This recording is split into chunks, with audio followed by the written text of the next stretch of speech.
மக்களே பார்ட்டியில் மிச்ச மீதியை பூரா அள்ளிட்டு வந்தாச்சு. இதில் உப்பும்ல மிளகாயும்ல ஒன்றும்ல சப்புன்னு இருந்துச்சு.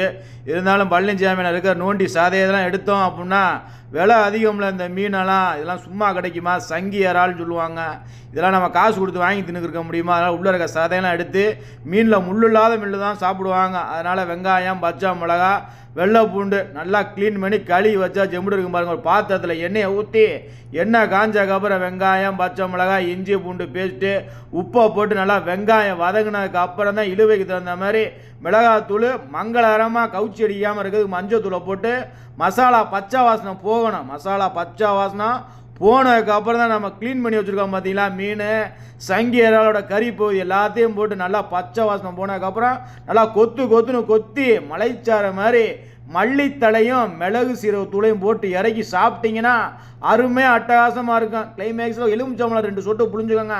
அப்போ தான் இழுக்கிறதுக்கு இழுவையாக இருக்கும். நல்ல அருமையான விஷயம். இது என்ன விஷயம் அப்படின்னா, நம்ம பார்ட்டி நடந்துச்சு அப்படின்னா அதில் அவங்க சாப்பிட மாட்டாங்க, மிச்சம் மீதியை பூரா தள்ளி விட்டுருவாங்க. இருந்தாலும் அது கடையில் காசு கொடுத்து வாங்கணும் அப்படின்னு பார்த்தீங்கன்னா நம்ம சம்பளத்தை கொடுத்தாலும் பத்தாது. ஏன்னா அந்த அளவுக்கு விலையாக இருக்கும்.